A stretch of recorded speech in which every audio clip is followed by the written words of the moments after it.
అందరికీ నమస్తే, welcome to our channel. ఆంధ్రప్రదేశ్లో వైజాగ్ అనేది చాలామందికి ఇష్టమైన ప్లేస్. ఎందుకు అంటే ఇక్కడ ఉన్న తీర ప్రాంతం, ఇక్కడ ఉన్న బీచ్ అంటే చాలా ఫేమస్. సో ఇక్కడ ఉన్న ఎన్వైరన్మెంట్ని మంచిగా ఫీల్ అవుదాము, ఎంజాయ్ చేద్దామని చెప్పేసి మన రాష్ట్రం నుంచే కాదు పక్క రాష్ట్రం నుంచి కూడా చాలామంది వచ్చి ఇక్కడ ఈ తీర ప్రాంతాల్లో ఎంజాయ్ చేస్తూ ఉంటారు, సందడిగా గడుపుతూ ఉంటారు ఫ్రెండ్స్ అండ్ ఫ్యామిలీ మెంబర్స్తో. మరి ఇటువంటి ఇంత క్రేజ్ ఉన్నటువంటి ప్రాంతాన్ని టూరిజం శాఖలో ఎంత బాగా డెవలప్ చేయొచ్చు, దానివల్ల ప్రభుత్వానికి ఎంత లాభం.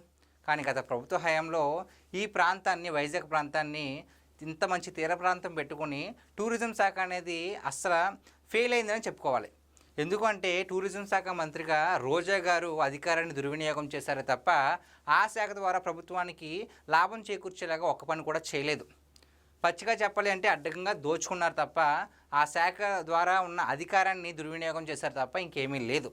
ఇప్పుడు ఈ పాయింట్ ఎందుకు నేను చెప్తున్నాను అంటే, వైజాగ్లోని కైలాసగిరి టాప్ హిల్ పార్క్లో గ్లాస్ బ్రిడ్జ్ అనేది నిర్మించడం జరిగిందండి ఇప్పుడు కూటమి ప్రభుత్వంలో. యాక్చువల్లీ ఇది 2014 నుంచి 2019 వరకు, అంటే చంద్రబాబు నాయుడు గారి హయాంలో ఉన్నప్పుడే ప్రారంభించడం జరిగింది. అప్పుడే స్టార్ట్ చేశారు.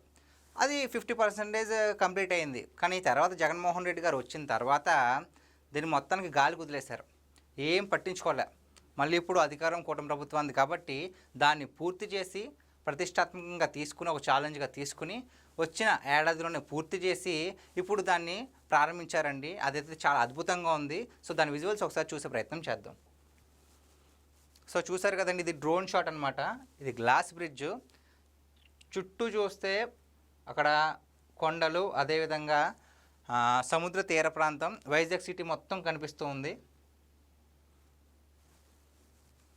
చూసారుగా, సముద్ర తీర ప్రాంతం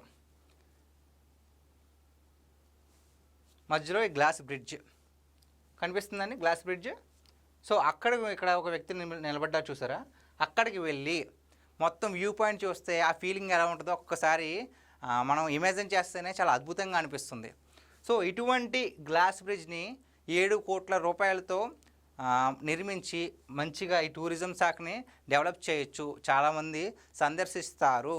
ఇలా ఉంటే కనుక మంచిగా చాలామంది అడ్వెంచర్ చేసే వాళ్ళు ఉంటారు కదా. సో ఆ గ్లాస్ మీద అడుగులు వేసి నడవాలంటే చాలా ధైర్యం ఉండాలి. ఎందుకంటే ఇది 360 అడుగుల ఎత్తులో ఉంది.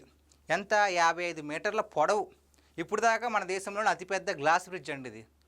మన దేశంలోని ఇప్పుడు దాకా కేరళలో ఉంది గ్లాస్ బ్రిడ్జ్, కాకపోతే అది కేవలం 40 మీటర్లు మాత్రమే. కానీ ఇది పొడవు ఏకంగా 55 మీటర్లు ఉండడంతో దేశంలోనే అతిపెద్ద గ్లాస్ బ్రిడ్జ్. చూసారు కదా, మొత్తం కింద కనిపిస్తుంది, మనం అడిగేస్తే కనిపిస్తూ ఉంటుంది గ్లాస్ బ్రిడ్జ్లో. సో అంత ఎత్తు నుంచి నడవడం అంటే మామూలు విషయం కాదు. చాలామంది అడ్వెంచర్ చేసేవాళ్ళు ఇక్కడికి వచ్చి అంత దూరం 55 మీటర్లు కూడా వచ్చి మొత్తం సిటీ వ్యూ చూసి, ఒకవైపేమో సముద్ర తీరం, మరోవైపేమో అక్కడ ఉన్న కొండలు, అలాగే సిటీ, ఇదంతా మనసుకు చాలా ఆహ్లాదాన్ని కలిగిస్తుంది. కాకపోతే ఎంతో ధైర్య సాహసాలతో కూడిన విషయం అనమాట.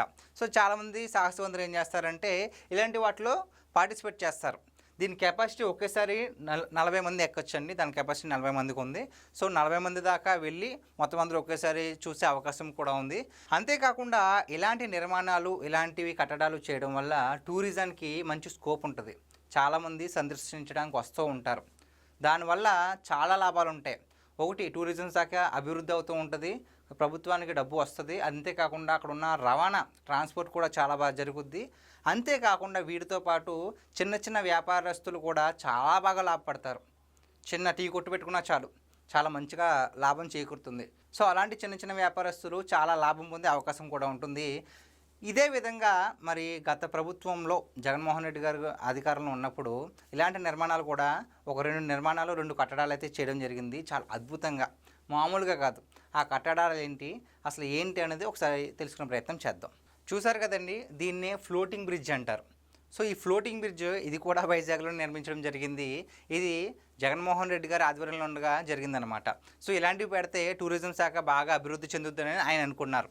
కాకపోతే రియాలిటీ ఏంటి, ఈ ఫ్లోటింగ్ బ్రిడ్జ్లో నడవడం కూడా గ్యారంటీగా ఇంట్రెస్ట్ చూపిస్తారు. ఎందుకంటే ఇది ఎక్కువగా లోతు కూడా లేదు, పెద్ద దూరం ఏం కాదు. ఒకవేళ ఎవరన్నా కింద పడినా సరే అక్కడ గజ ఎతికాలను పెట్టి ఉంటారు. సో ఎటువంటి ప్రాణహాని జరగదు, హ్యాపీగానే చేయొచ్చు. కాకపోతే ఆహ్లాదం ఉంటుందా అంటే ఉండొచ్చు, ఉండకపోవచ్చు. కానీ అది ఎప్పుడు జరుగుద్ది, సక్సెస్ఫుల్గా రన్ అయినప్పుడు జరుగుద్ది. కానీ ఇక్కడ ఏంటి, దీని పరిస్థితి ఏంటి అనేది ఒక్కసారి చూసుకుంటే కనుక, సో చూసారు కదండి, నిర్మించిన 3 రోజులకే ఇది 3 ముక్కలు అయిపోయింది. ఇది కంటిన్యూ అవ్వాలి ఇక్కడికి, ఇది తెగిపోయి అంత దూరం వెళ్ళిపోయింది అనమాట. సో అది జగన్మోహన్ రెడ్డి గారు ప్లానింగ్స్ అలా ఉంటాయన్నమాట. ఓకే, మంచిగానే ఒక ఫ్లోటింగ్ బ్రిడ్జ్ అన్నారు, కొత్తగా పేరు ఉంది, ఓకే వినడానికి బాగుంది, సముద్రంలో నడిస్తే ఎలా ఉంటుంది అనుకున్నారు, కానీ నాణ్యత లేకుండా చేస్తే ఎలా ఉంటుంది? ఇలాంటి 3 ముక్కలుగా అయిపోయింది. బట్ దాని మీద ఇంప్రెషన్ పోద్ది కదా, తర్వాత ఏదైనా చేద్దామన్నా సరే ఏముందిరా ఇప్పుడు అయినట్టు అప్పుడు కూడా అవుద్దని చెప్పేసి ఇంట్రెస్ట్ పోద్ది. ఇంకొక అద్భుతమైన కట్టడం ఉంది. ఒక కేబుల్ బ్రిడ్జ్ అనేది నిర్మించడం జరిగింది జగన్మోహన్ రెడ్డి గారు. సో తన ఆధ్వర్యంలోనే ఓపెనింగ్ కూడా జరిగింది. అది ఎక్కడ అంటే పులివెందులలో. సో దాని పరిస్థితి ఏంటో ఒకసారి చూద్దాం. సో చూసారు కదండి, జగన్మోహన్ రెడ్డి గారు హైదరాబాద్లోని కేబుల్ బ్రిడ్జ్ ఒకటి ఉంటుంది అనమాట, దుర్గం చెరువు దగ్గర. దాన్ని ఇన్స్పిరేషన్గా తీసుకుని ఇక్కడ పులివెందుల్లో కూడా అలాంటి బ్రిడ్జ్ ఒకటి, కేబుల్ బ్రిడ్జ్ అయితే ఏర్పాటు చేయడం జరిగింది. కాకపోతే ఇవి తాళ్ళు అండి, మామూలు తాళ్ళు, దానికి లైటింగ్ పెట్టడం జరిగింది. ఇక్కడ చూసారా, ఊడిపోయాయి, కట్ అయిపోయి ఉందన్నమాట. సో ఇలాంటివి చాలా అద్భుతమైన కట్టడాలు అయితే జగన్మోహన్ రెడ్డి గారు కూడా చేశారు. కాకపోతే వీటి వల్ల యూజ్ ఏమి ఉండదు, అంతలాగా టూరిజం అభివృద్ధి అవుద్దా అంటే అవ్వదు. ఓకే, హైదరాబాద్లో మంచిగా చేశారు, దానికి ఉన్న స్టాండ్ తీసుకున్నారు, బాగా చేశారు, ఆ విధంగా చేయాలి. కానీ తాళ్ళకి ఇలాగ లైటింగ్ పెట్టేస్తుంది, కేబుల్ బ్రిడ్జ్ అయిపోద్దా? అవ్వదు కదా. సో ఇదన్నమాట, ఒక రంగాన్ని అభివృద్ధి చేయాలనుకుంటే ఎలా ఉంటుందని చంద్రబాబు నాయుడు గారు నిరూపిస్తే, ఒక రంగాన్ని ఏ విధంగా కిందకి దించేయాలని జగన్మోహన్ రెడ్డి గారు నిరూపించారు. ఇదండి వీళ్ళిద్దరికీ తేడా.